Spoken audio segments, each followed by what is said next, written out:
Alright, so this is Turbodog702 again. Checking out the, or going up with the next set of trash for Molten Core. As mentioned, this is going to be a melee perspective video. We're going to talk about things melee is going to particularly have to look out for, and we're going to be focusing mainly on trash. The first video took care of up to Magmadar. That includes Lucifer on the initial trash pulls and that. Once you're done with Magmadar, you have to be careful because fire imps are probably going to have to respawn by now, so be aware of that.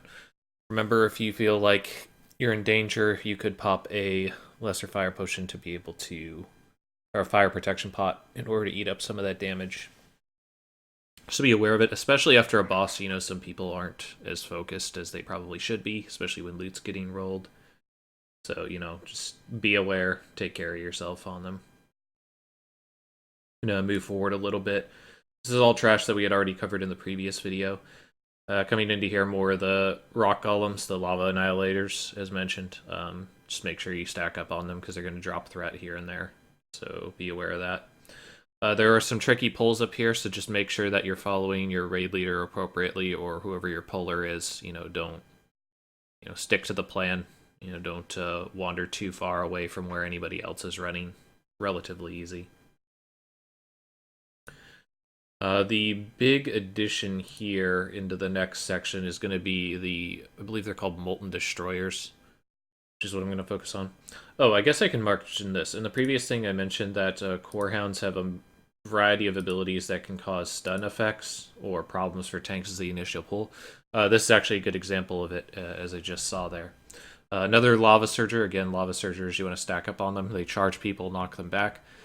As mentioned, you want to stay kind of tight with one another, that way you don't get knocked and pull extra enemies. These caverns, in particular, kind of have problems with aggro range. Certain pulls will pull from a pretty decent distance, so you gotta be careful about that. So, should be getting a Core Hound here in just a moment.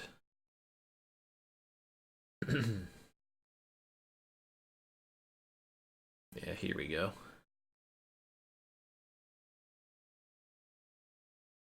So, Core Hound, boom. That's exactly why you want to face them away.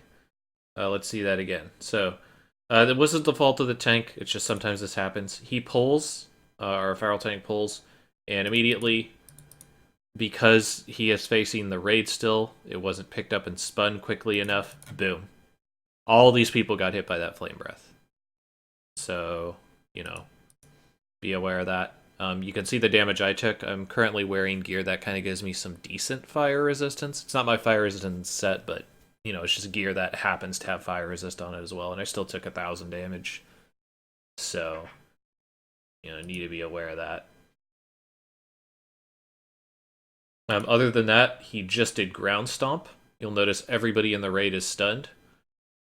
So that's important for making sure that the tank is topped off, but in addition, that's what I was talking about with melee. You have, if this happens, and you're not stunned, or if you resist stunned or something like that, don't just go in and start attacking. You're going to cause more problems. You know, let the tank reestablish threat. You know, you can see some people walking around, for example, there. In addition to that ground stomp, as mentioned, there is another one that disorients you. You kind of like wander around for 3 seconds. Same idea, though. Okay, so we're going to be coming up to the giants over here. I believe at least one of these is going to be a Molten Destroyer. I don't know the context of the Molten Destroyer, but I know that Molten Destroyers need special considerations for them. In particular, for our tanks, we split them up more when they're Molten Destroyers.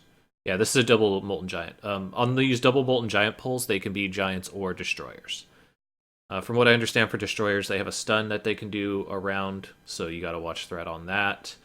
Also, it seems like they do more damage to the melee in general with their AoE. So just be aware of that.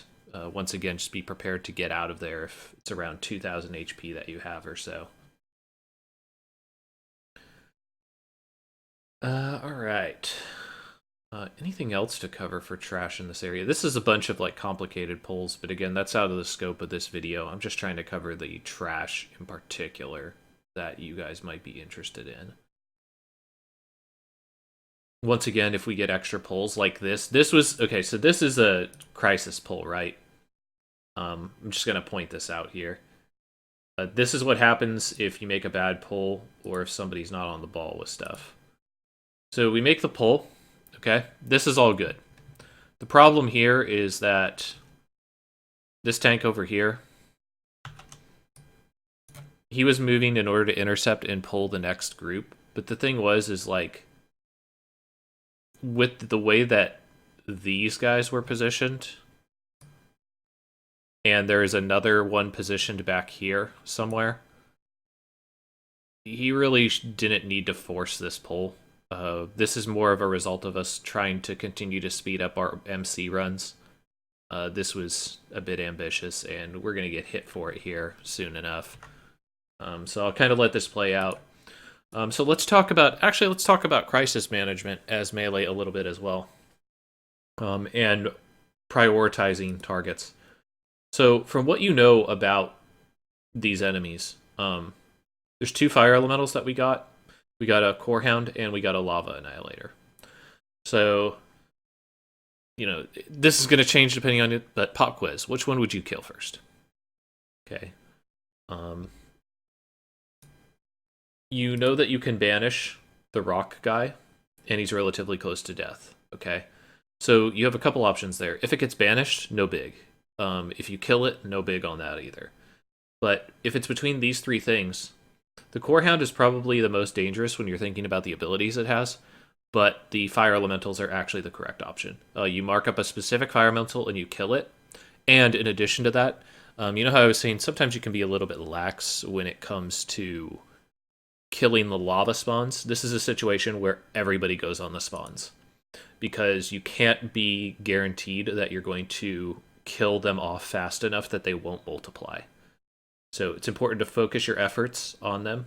And then you'll see me switch to the lava spawns, which is what I'm doing here. And everybody should be doing that if you get a double pull of fire elementals. No questions asked.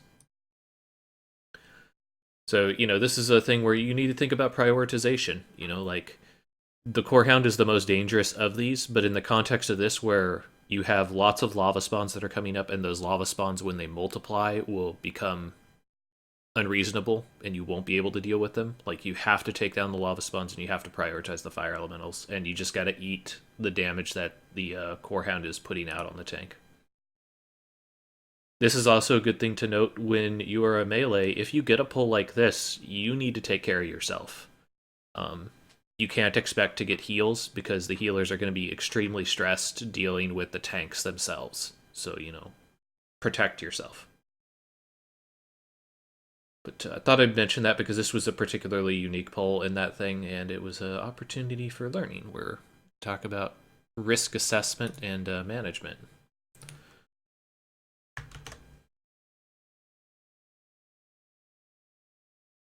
All right, what else we got here? I'm going to see if one of these is a destroyer. Hopefully it is, so I can you can get a visual on what's happening here at least. But if not, it's not the biggest thing as mentioned. Just know that if it's a destroyer pull, the tanks will probably split them more. Still a good time to blow potential cooldowns, but, keep it in mind. Let me just kind of reorganizing stuff while we're getting reorganized after a larger pull.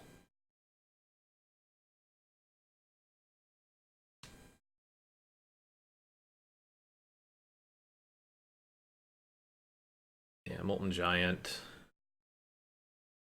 So yeah, once again, just a double giant pull, but you know about the destroyers now. So going into the next boss, Geddon. Again, this is not a boss strategy video or anything, but just lightly touching on it as melee. Once again, 2 ads. If you have free action potion is an option for this.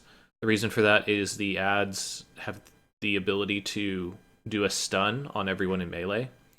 So, for example, I recommend that tanks drink a free action potion going into combat, because if you get stunned at the beginning of combat, you're not going to get the threat you need to control the ads. So that initial free action pot's important. As melee, I would say maybe wait 5 to 10 seconds and pop yours.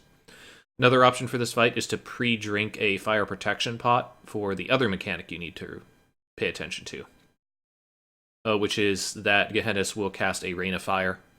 Just stay out of the fire, unless you're going to heal through it or DPS down everything. So consider free action potting about 10 seconds in. Consider pre-fire protection potting so that you can deal with Rain of Fire, or using it as you need to. If you're getting too hurt, don't be afraid to bandage, but you got to get out of the Rain of Fire. And we're going to go ahead and see that right here. Should be relatively quick. I'm going to go forward a little bit here so we can actually get to the fight, because I think we took a short break before fighting him. There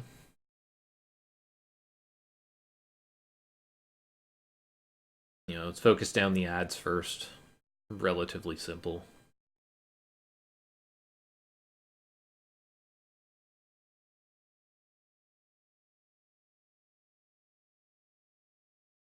Yeah, so I forgot to pop my fire protection pot early, so I really should have done that during the break that we took.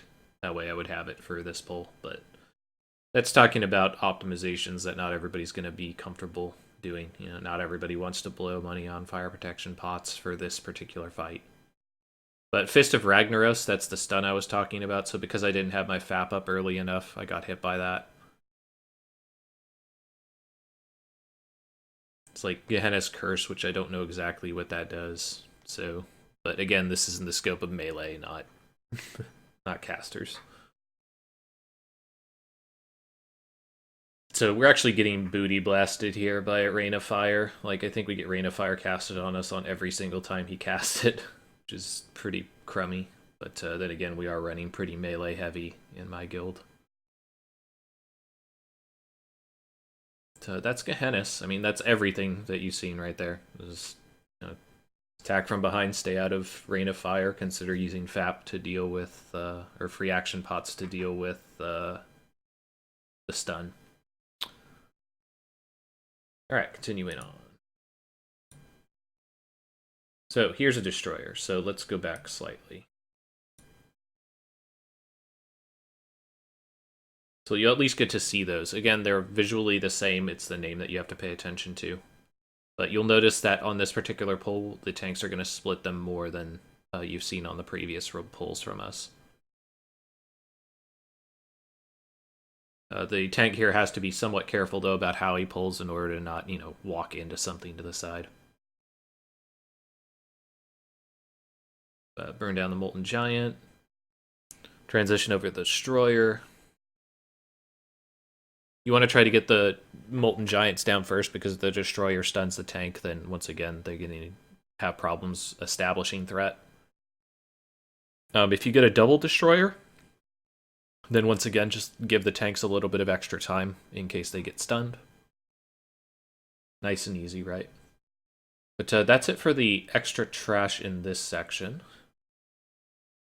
We're going to go ahead and move forward some. Some tricky pulls here. Side note about the Core Hounds. If you have a system where the melee is able to loot them, make sure that you are checking every single hound to make sure they're getting looted. They need to be completely looted before they can be skinned, and Molten Core or Core Hound leather is important for a variety of patterns. So don't be that guy that they always have to say, guys, loot the Core Hounds, guys, loot the Core Hounds, and all of a sudden you're like, oh, I did it. And then you're like, oh, it's the first time that it's happened, don't yell at me. And it's like, well, it's something that everybody should be watching, So just whenever there's a Molten or a Core Hound that drops, check to see if you have the loot for it. Even if you can't pick up the loot, it's fine, because then somebody else will pick it up, Alright, so this is an example of a double destroyer pull. Note how there you don't see a billion shadow bolts flying at the beginning of the pull. It's particularly why. Also of note, if you have particularly long pulls, like the tank has to move it further to get it into position, as in the case with this pull, take it easy. These guys don't have a ton of health, so the minute that you guys do get on these guys, they're going to die really fast. There's no use saving 3 or 4 seconds to potentially have to spend a bunch of time and mana resurrecting people because they pulled. Okay. Okay, of note. So, this is leading up to Gar.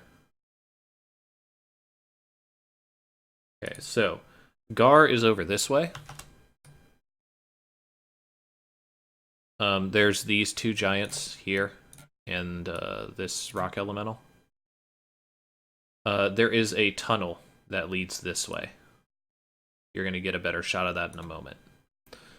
Out of that tunnel, a core hound patrols. Sorry, not out of that one. Out of this one. I didn't quite get the perspective. There's a tunnel this way. A core hound patrols through there. It is possible that as you're doing these pulls, you want to make sure that that core hound doesn't pull as well. Because if you get all 4 of those, that is probably a wipe. Or a large amount of people are going to die. So, just be prepared for that core hound to, check the tunnel for the core hound before you make this pull. Or the double giant pull. If you do get the pull, you can try to banish the rock elementals and then deal with the core hound and then deal with the destroyers, but it's a really bad situation to be in. Alright, so Gar, once again, very lightly touching on this. So there's a bunch of different strategies for Gar. I'll just cover a simple one. So Gar comes with a bunch of adds. One of the most common ways that people deal with this boss is they will use warlocks to banish a number of the adds, and then the rest of the adds will be tanked and killed in order, while the main tank tanks the boss. I don't know all the specifics of the fight, but basically you have like a kill zone, and you drag the boss somewhat. So this boss will get dragged over here to around that area. And then, the variety of adds will get banished. Let's say 4 of them get banished. And then the other ones will have a kill order to them. For the kill order, you guys would establish that before time.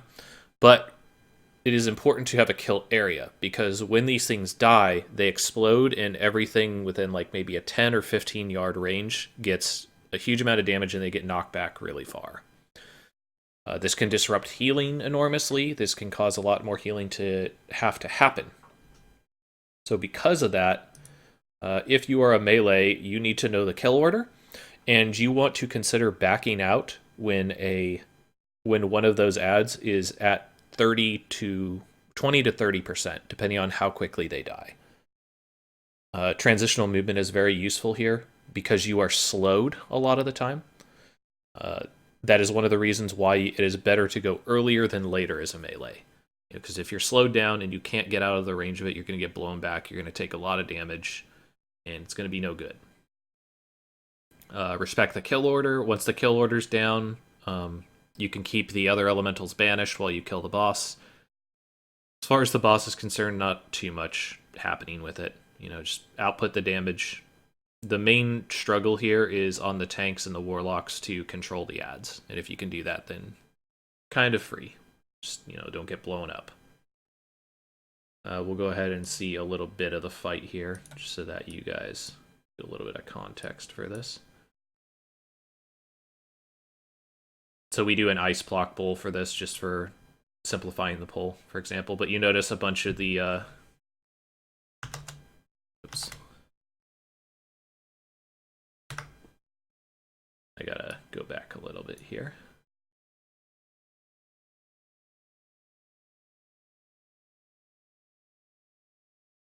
Okay. Because I'll point this out, just so you can see what all is happening here. Mage goes in and ice block pulls. All ice block pull is you literally just, have a mage go up there and don't die, but the mage goes up and ice blocks after they get body pull aggro. So body pull aggro happens. The tanks are establishing threat. And boom, stop here. This guy's banished. This guy's banished. And a couple more of them are going to get banished as well once they continue on here. So I'm going to go forward a few more seconds. Keep in mind that the most important thing is that you keep these things banished, so like that's up to the Warlock to deal with. Because this is classic WoW. Not everything is consistent. So in this case, I think we are short on Warlock. So as you can see, we only had the 3 of them banished, but that's totally fine. Just you work with what you got. Right. So continuing on, this is where stuff gets nasty. So we need to kind of talk about these next pulls. This is the other major problem trash. I think after this, I will have shown you all of the trash that's inside of Molten Core. So you can't see it, but you will in a moment. Around this corner, there are 4 or 5 different enemies. There are 2 fire elementals and 2 rock elementals. Okay.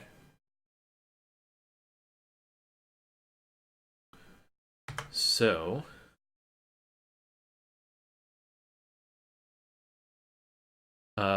there is a specific reason why you mark the skull as the skull and the X as the X, the first and second kill targets. Oh, another thing to note. Shoot. Didn't catch it there necessarily, but this guy over here, he's a boss. That's Baron Geddon. He goes all the way around in a circle around this arena.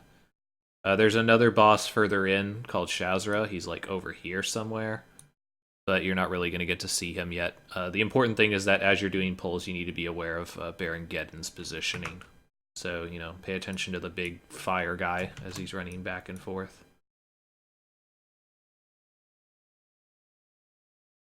Okay, so now, so as you could see, something happened with the pull, and we didn't get control of X, so it just flame breathed the entire group. And that just did 1,300 damage to me, as you can see. And in this, I am wearing a pretty substantial amount of fire resist gear, like 100 fire resist. Okay, so what's relevant here? The skull, which are called fire walkers. Fire walkers, you don't have to worry about too much. Just don't get in front of them. They do have like a type of cleave, I believe. So, just position well for them. They have conic fire breath effects. Don't mess around with them. The X is the more important thing. And the reason why he's the second kill is because he needs to be positioned away from everything, and he's mostly relevant for melee. These guys are called Flame Guards. So what happens is once a Flame Guard dies, it creates basically a patch of death. This patch of death is, I don't want to give you an exact thing, but it's about 10 to 15 yards, so you can think of it like this.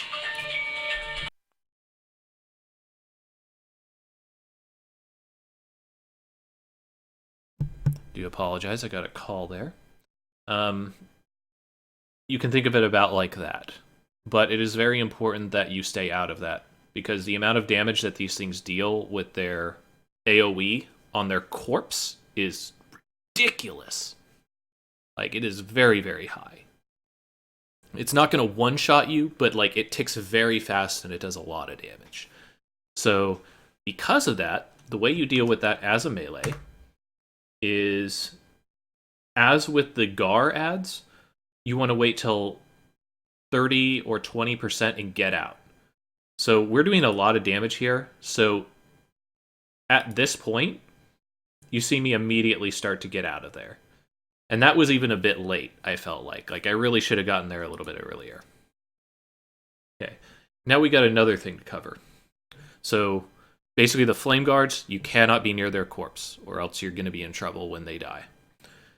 The other relevant thing are these Lava Elementals. These Lava Elementals can be banished, and they typically will be. They have a cone stun that will target some amount of people. I don't know how many it is, but let's just say it's like 12 to 20 people. And it'll stun all of them, and it'll put a dot on them that does damage. It's a lot of people. A lot of people. Because of that, you need to be in a health position where you're not going to die if you take this, because it's going to do, I think, in the neighborhood of like 2,400 damage over time.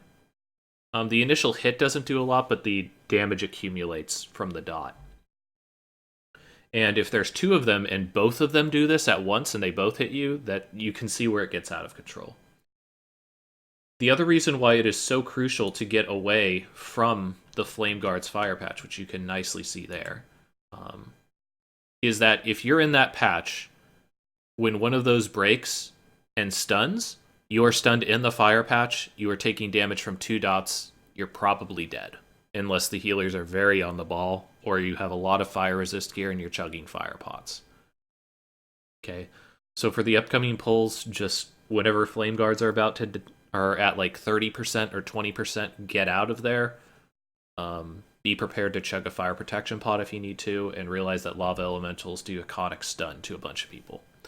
Because of that conic stun as well, you want to be careful as they're coming out of banish to make sure that the tanks pick them up.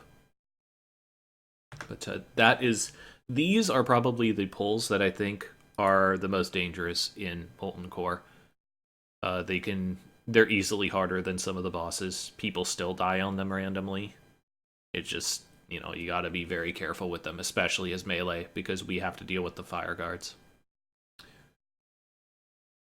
So that's it for that trash. I guess I can very, very quickly hit the bosses.